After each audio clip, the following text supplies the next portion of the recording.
नमस्कार। मैं doctor S K Yadav, senior physiotherapist, care ortho and physiotherapy clinic Ashiana Lucknow से।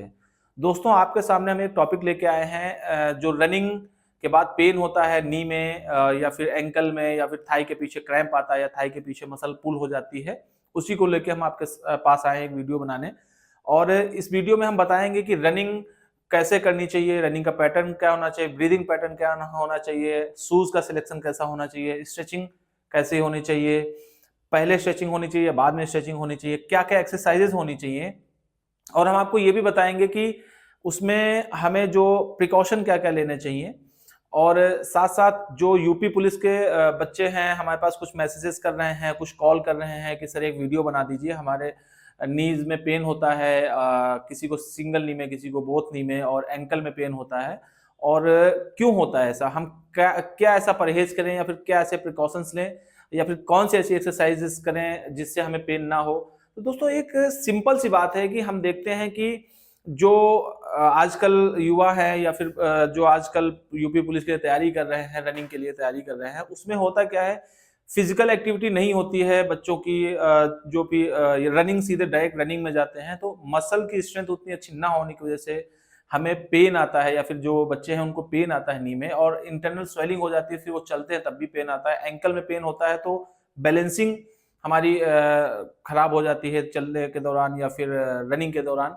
और दोस्तों, इसमें एक चीज और ध्यान रखना चाहिए कि ब्रीदिंग पैटर्न हमारा ड्यूरिंग रनिंग कैसा होना चाहिए, शूज सिलेक्शन कैसा होना चाहिए, एक्सरसाइजेस कब करनी चाहिए, आइसिंग करनी चाहिए, फिर हॉट फर्मेंटेशन करना चाहिए, स्ट्रेचिंग कब करनी चाहिए, पहले करनी चाहिए या फिर बाद में करनी चाहिए। आइए दोस्तों, हम आपको बताते हैं अपने मॉडल के थ्रू कि कौन-कौन सी एक्सरसाइज, कौन-कौन सी स्ट्रेचिंग कैसी सिखाई या फिर क्या करना चाहिए, आइए बताते हैं। तो हम जो एक्सरसाइज आपको बताने जा रहे हैं, उन एक्सरसाइजेज में सबसे पहले ऐसे जो जिसको पेन हो रहा हो या फिर जिसको एक्सरसाइजेज करनी हो, सीधे से लेट जाए।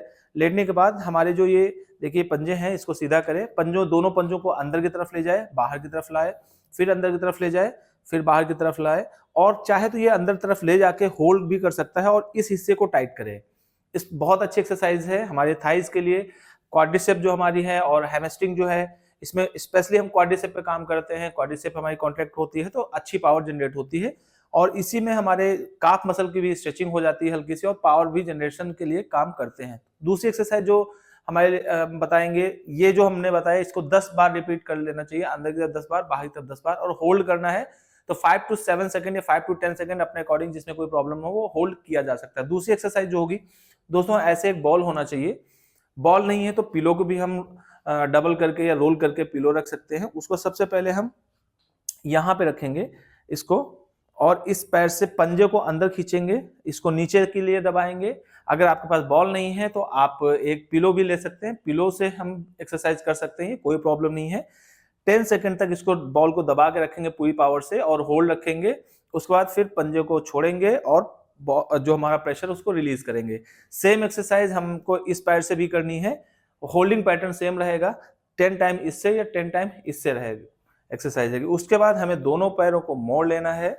दोनों पैरों को मोड़ने के बाद बॉल या फिर जो हमारे पास है पिलो है, जो भी है, हम बीच में रखेंगे। दोस्तों, एक चीज मैं आपको यहाँ पे बताना चाहूंगा कि बहुत लोगों को देखा गया है कि बाकी एक्सरसाइज बता देते हैं तो वो कर लेते हैं और बीच में प्रेस करने वाली एक्सरसाइज नहीं करते हैं। दोस्तों, बहुत जरूरी है एक्सरसाइज। हमारी जो वीएमओ मसल हैं उनपे भी स्ट्रेंथ बराबर होनी चाहिए, अदरवाइज हमारी नी इनबैलेंस होती है और नी के अंदर की तरफ पेन आता है। तो करना क्या है, बॉल या फिर पिलो को बीच में रखना है, ऐसे दबाना है, 10 तक काउंट करना है या 10 सेकंड तक होल्ड करना है, उसके बाद फिर से रिलीज करना है। ये एक्सरसाइज भी हमें 10 टाइम करनी है। 10 टाइम करने के बाद हमको पैर ऐसे फिर से सीधा कर लेना है। उसके बाद जो हमारी एक्सरसाइज होगी, क्या करेंगे, हम एक पैर ऐसे मोड़ेंगे, जो हमारा जिसको भी एक्सरसाइज करनी है एक पैर ऐसे मोड़ेंगे। मोड़ने के बाद हमें क्या करना है, कमर को उठाना है, कमर को उठाना है और पैर हवा में रहेगा। ये इसमें ये देखना है कि हमारे पैर का एंगल क्या है। अगर हमारा पैर ऐसे रहेगा या फिर इसको हम थोड़ा सा बाहर भी कर सकते हैं, तो देखिए हमारी जो ये हैमस्ट्रिंग है इसमें बहुत अच्छा लोड आता है, बहुत अच्छा पावर जनरेट होता है, इससे स्ट्रेंथ आती है। उसके बाद 10 सेकंड तक होल्ड करना है, उसके बाद धीरे धीरे धीरे धीरे इसको नीचे लेके जाना है। फिर क्या करना है, हमें पैर थोड़ा सा और इतना नीचे लेके आना है। हमारा एंगल ये देखना होगा लगभग 120, अगर देखें या फिर 60 का, अगर बेंडिंग में बात करें तो हम 60 पे एंगल पे मोड़ के रखा हुआ हमने पैर को। फिर कमर को उठाना है धीरे धीरे, कमर को उठाना है और पैर भी ये हवा में रखना है। आप देखेंगे यहाँ पे उस पहले से डबल स्ट्रेंथ या फिर पावर जनरेशन के लिए काम हो रहा है, प्रेशर आ रहा है, तो इससे बहुत अच्छी स्ट्रेंथनिंग होती है। 10 सेकेंड तक होल्ड करना है और उसके बाद नीचे जाना है 10 टाइम। इसको भी हम रिपीट करेंगे। उसके बाद हमको करना क्या है, जैसे पेशेंट ऐसे लेटा हुआ है, जिसको भी एक्सरसाइज करनी है या ऐसे लेटा हुआ है, करना क्या है, हमारी जो हिप है, ये ग्लूट जो हमारी है, ग्लूट को ऐसे अंदर कॉन्ट्रैक्ट करेंगे, यानी कि अंदर तरफ ऐसे टाइट करेंगे, 10 सेकंड तक होल्ड करेंगे, फिर से हम इसको रिलैक्स करेंगे 10 टाइम। ये भी करना है, एक बार करने पे 10 सेकंड होल्ड करना है, उसके बाद फिर रिलैक्स कर देना है 10 टाइम। ये भी एक्सरसाइज होगी। और आगे की जो एक्सरसाइज हम आगे आपको बैठ के एक्सरसाइज कैसे करनी है, फिर आराम से जिस पे हम लेटे हुए हैं उठ के बैठ जाना है। ऐसे पैर नीचे की तरफ होने चाहिए, ये पैर हमारे नीचे की तरफ ऐसे होने चाहिए।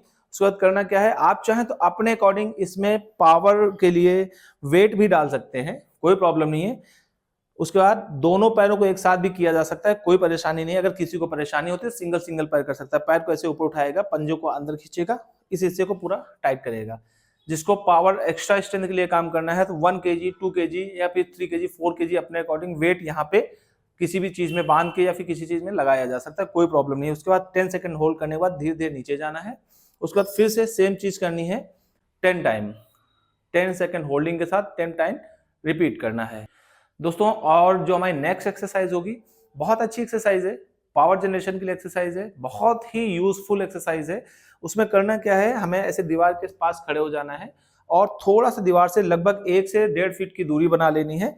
आगे की तरफ आ जाना है और आगे आना है। उसके बाद अपने आप को ऐसे पीछे दीवार के सारे टिका देना है। और अगर बैलेंस नहीं बन रहा है तो हम चाहे तो और भी आगे लेके आ सकते हैं, लगभग 1.5 फीट के आसपास लेके आ सकते हैं। उसके बाद नीचे बैठना है। इसको हमारा लेकिन सर जो है दीवार से टच रहेगा, नीचे जाना है और जाना है नीचे। जितने पे आपको लगता है कि आप कॉन्फिडेंट हैं, कोई पेन नहीं हो रहा है, यहाँ पे लेके आके होल्ड करना है। उसके बाद धीरे धीरे धीरे धीरे स्लोली ऊपर आना है। दोस्तों याद रहे, हमने जितनी भी एक्सरसाइज बताई, होल्डिंग टाइम सभी का होल्डिंग पैटर्न एक ही रहेगा, 5 सेकंड टू 10 सेकंड, जितने में कंफर्टेबल हैं। फिर उसके बाद नीचे जाना है, होल्ड करना है 5 टू 10 सेकंड, जितना आप कंफर्टेबल है। उसके बाद स्लोली ऊपर आना है। दोस्तों इसके भी 10 रिपीटेशन करने हैं। जितनी भी एक्सरसाइज मैं बता रहा हूँ सारे के रिपीटेशन 10 करने हैं। दोस्तों हम आपको जो नेक्स्ट एक्सरसाइज कहें, स्ट्रेचिंग जो बताने जा रहे हैं आपको, ऐसे एक टॉवल ले लेनी है या फिर आपके पास कोई भी कपड़ा हो वो ले लेना है। उसको करना क्या है, ऐसे लेट जाना है। सेल्फ स्ट्रेचिंग ये बता रहे हैं हम, क्योंकि जरूरी नहीं कि सभी के पास कोई ना कोई हो जो इसकी स्ट्रेचिंग में हेल्प करे। उसको ऐसे फोल्ड कर लेना है। फोल्ड करने के बाद देखना है कि ये पैर जो है हमारा पंजे के पास जस्ट पीछे, बराबर से दोनों तरफ की लेंथ होनी चाहिए, पंजे के पीछे लगाना है और ऐसे इसको पकड़ना है। पकड़ने के बाद धीरे धीरे उठाना है, ऐसे पूरा उठाना है। नी जो है हमारी स्ट्रेट रहेगी, दूसरा पैर भी स्ट्रेट रहेगा। इसको पूरा ऊपर ले जाना है जितने में आप कंफर्टेबल है, उससे थोड़ा सा बियॉन्ड रेंज, हल्का सा बियॉन्ड रेंज जाना है, लगभग 5 डिग्री के आसपास, और पंजे को अंदर खींचना है। इसको टॉवल को अपनी तरफ पूरी तरीके से खींचना है। 5 सेकंड तक होल्ड करना है। उसके बाद फिर से धीरे धीरे इसको नीचे लेके आना है। फिर से सेम चीज, दूसरे पैर से भी यही सेम चीज करनी है और जितने में आपको पेन ना हो उतना करना है। और दोस्तों एक पार्ट इसमें मैं बता रहा हूँ, आइसिंग जो होती है, हो सकता है किसी को रनिंग के बाद या फिर स्ट्रेचिंग के बाद या फिर हमारे एक्सरसाइजेज के बाद कहीं पेन हो, लाइक नी में या फिर थाइज के पीछे, बैक साइड ज्यादातर देखा गया रनर के, काफ के पीछे, या फिर यहाँ पेन होता है या फिर यहाँ। सबसे जरूरी बात यह है कि आइस अप्लाई करनी होती है। लगभग अगर पेन नहीं जा रहा है तो 3 दिनों तक दिन में 4 से 5 बार आइस अप्लाई करनी है, 10-10 मिनट के लिए, एक बार में 10 मिनट के लिए। और अगर 3 बार के बाद आइस अप्लाई करने के बाद पेन नहीं जा रहा है तो अपने नजदीकी किसी फिजियोथेरेपिस्ट या फिर किसी फिजिकल एक्सपर्ट्स के पास जाके उसको दिखाएं और उससे कंसल्ट करें, उससे सलाह लें। अपने तरीके से तोड़ मरोड़ नहीं करना है कि जबरदस्ती नस खिंच गई है या फिर क्या हो गया, उससे कोई बड़ी इंजरी होने के चांसेस बन जाते हैं। दोस्तों हम आपको अब जो बताने जा रहे हैं, ब्रीदिंग पैटर्न, शूज सिलेक्शन और रनिंग के टाइम पे क्या क्या प्रिकॉशंस लेने चाहिए। सबसे पहले तो ये ध्यान देना चाहिए कि हमारा शूज हमारे कैसे हैं, लाइट वेट है कि नहीं है, सोल उसका कैसा है, कुशन उसका कैसा है। और उसके बाद ये ध्यान देना चाहिए कि हमारा जो रनिंग का जो वे है, हमारा पैथ है वो कैसा है, प्लेन है या फिर सरफेस जो हमारा है प्लेन है, उसमें फर्श पे दौड़ रहे हैं, कंक्रीट में या रोड पे, या फिर वहाँ मिट्टी है किस में दौड़ रहे हैं, हमें ये भी ध्यान देना पड़ता है। दोस्तों सबसे पहले शूज जो हैं बहुत पतले और लाइट वेट होने चाहिए, सोल हमेशा मोटा होना चाहिए और पीयू सोल होना चाहिए। और दूसरी चीज ये ध्यान रखना है ब्रीदिंग पैटर्न। दोस्तों जब हम रनिंग स्टार्ट करते हैं तो स्टार्टिंग में रनिंग हम जब स्टार्ट करते हैं तो हमें नाक से सांस लेनी चाहिए, इनहेल करना चाहिए नोज से, और एक्सहेल भी नोज से ही करना चाहिए। लेकिन ये देखा गया है कि मिथ होता है ये कि जो रनिंग कर रहे हैं उनको सांस मुंह से नहीं लेना, ऐसा नहीं है। जैसे जैसे हमारे बॉडी का एक्सेस ऑक्सीजन कंजम्पशन बढ़ता जाता है वैसे वैसे हम मुंह से सांस ले सकते हैं। आफ्टर 2 to 3 किलोमीटर या 4 किलोमीटर हम मुंह से सांस ले सकते हैं, इन और आउट दोनों कर सकते हैं, कोई परेशानी नहीं होने वाली है। और एक चीज और ध्यान इसमें रखना है कि हमारा बॉडी वेट कितना है। बॉडी वेट अगर हैवी है तो थोड़ा सा ध्यान देना होता है कि हम पक्की रोडों पे ना रनिंग करें और कोशिश करें कि मैदान हो, कच्चा रास्ता हो जहाँ पे दौड़े हम, उससे बहुत फर्क पड़ता है। अदरवाइज हमारे नी में इंजरी आ सकती है या फिर हमारे काफ मसल या फिर कहीं और भी एंकल में इंजरी आ सकती है। दोस्तों आशा है कि आप इस चीज़ को अच्छे से समझ पाए होंगे और बहुत अच्छे से समझ पाए होंगे। जो चीज़ें नहीं समझ में आई आप हमारे वीडियो के नीचे कमेंट करके, हमारा डिस्क्रिप्शन में नंबर भी होता है, कमेंट करके या कॉल करके हमसे और भी चीज़ें पूछ सकते हैं। और किसी चीज़ पे वीडियो बनाना हो या फिर आपको जानना हो तो हमसे डायरेक्ट कॉल करके या फिर कमेंट करके वीडियो बनाने के लिए रिक्वेस्ट कर सकते हैं। नमस्कार।